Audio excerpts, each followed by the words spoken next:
Rock and roll and sex have always gone together like apple pie and ice cream. But at the same time, rockers have frequently been caught up in high-profile fallouts over their romantic relationships. Love triangles seldom end in happy endings, and it doesn't matter how big of a rock star you are or how cynical you are when it comes to love, breakups are brutal. So stick around as Facts First presents classic rock affairs that caused a disaster in the band.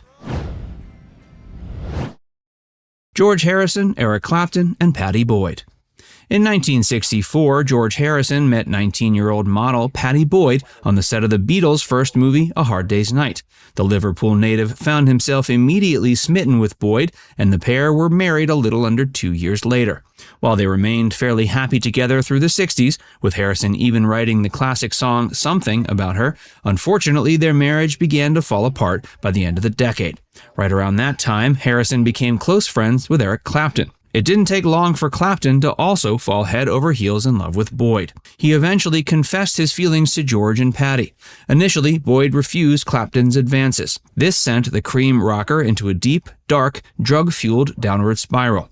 While wrestling with addiction to heroin and alcohol, Eric penned some of the songs that would ultimately be remembered as masterpieces. His 1970 album Layla and Other Assorted Love Songs is arguably his best. The title track from that record includes lyrics that directly address his unrequited love for Boyd. A few years later, Boyd kicked Harrison to the curb, and she and Clapton started living together in 1974. She was later quoted saying Clapton was very attractive and persuasive. She also reportedly revealed that she and Harrison had many problems in their relationship that stemmed from his fame and increasing passion for spirituality and meditation. While George may have stopped giving Boyd the attention she needed, Clapton was willing to give her his everything. He immortalized her in yet another song when he penned Wonderful Tonight. Harrison fortunately didn't harbor any ill will towards his old friend, even if Clapton did swoop in and steal his girl. The former Beatle later joked that Clapton was his husband-in-law, and when it came time for Eric and Pattie to tie the knot, he attended the wedding. Sadly, Clapton and Boyd's union wasn't made to last. In 1998, they got divorced. Before we tell you more, be sure to give this video a like and subscribe to Facts First if you haven't already. Kurt Cobain, Billy Corgan, and Courtney Love.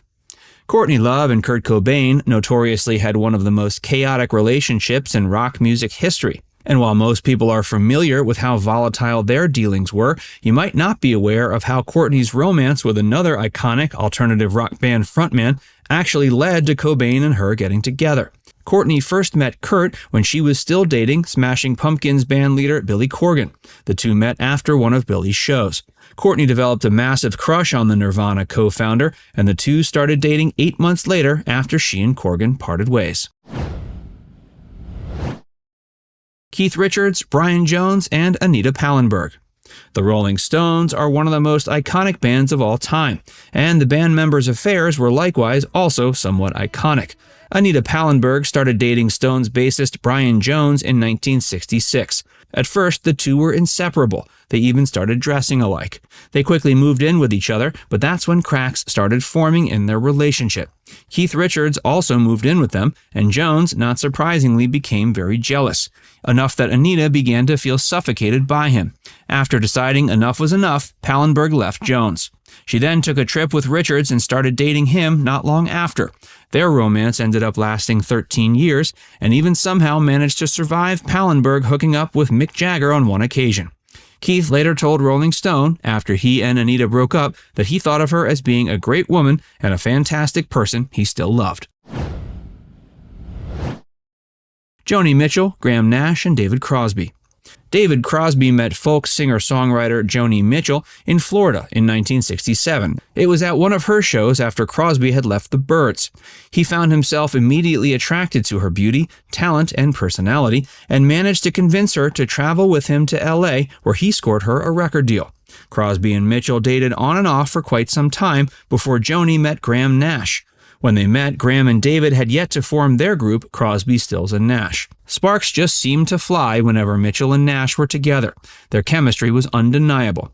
Fortunately, after getting together, David never resented them. Mitchell and Nash went on to enjoy a beautiful relationship that lasted until 1971. Steven Tyler, Todd Rundgren, and Bebe Buell. Bebe Buell was a model who had an on-again, off-again relationship with singer Todd Rundgren for several years.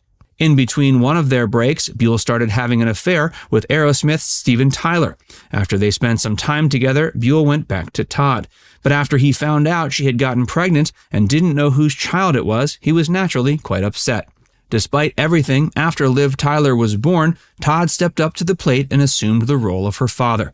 He knew there was a distinct possibility she wasn't his blood daughter, but that didn't seem to matter. When Liv was 8 years old, Buell met with Tyler again, and after a paternity test proved he was in fact the girl's biological father, Liv started forging a relationship with him. Stevie Nicks, Mick Fleetwood, and Lindsey Buckingham. This affair nearly took down Fleetwood Mac. When Mick Fleetwood invited Lindsey Buckingham to join the band, Lindsey informed Mick he was bringing his girlfriend at the time, Stevie Nicks, along with him. Of course, as we all know now, Stevie Nicks proved to be a phenomenal singer and songwriter. Things got sticky after Nicks and Buckingham broke up in 1976. Stevie fell in love with Mick, and they were a couple for a short while. They eventually realized they had to break up if they wanted the band to survive. The tension between Nicks, Buckingham, and Mac was too much for everyone to handle. After a stint of awkwardness and heartbreak, everyone got through it. Christine Mullen, Anita Dobson, and Brian May. Queen's lead guitarist, Brian May, and actress Anita Dobson have been together for decades, and they share a lot of love for each other, but things weren't always so easy. When May first met Dobson in 1986, he was married to his first wife, Christine Mullen. Dobson's acting career was thriving at the time, and May couldn't help but fall in love with her instantaneously. May and Mullen separated and divorced in 1988, after which he wrote his 1988 hit song I Want It All about Dobson. After more than a decade of being together, May and Dobson married in November of 2000. Now it's time to hear from you. Which of these classic rock affairs were you most surprised to learn about? Let us know in the comments section below. And before you go, make sure you give this video a like and subscribe to Facts Verse if you haven't already. Click the bell icon to stay updated on all our latest content. By the way, if you haven't joined Facts Verse as a member yet, be sure to look below this video and click the join button. By becoming a paid member of Facts Verse, you'll get access to exclusive video content that you won't find anywhere else. This includes some of our more mature content that isn't suitable for public audiences, which includes topics like Hollywood actresses who posed for Playboy and some of the steamiest moments in movie history. Plus, you can enjoy these videos completely ad-free. Our biggest fans will notice they also get badges next to their name when they leave comments on our videos. We pay special attention to comments from our members, and so do other viewers. So if you want exclusive content from Factsverse or inside access to discussions with other community members, click the join button to get started for just $4.99. There are hours of members-only videos waiting for you, with new videos added every month. And we're actively working on bringing even more features to help fans like you connect with other members and get more of your favorite content. Just click join, and we'll see you inside the membership tab.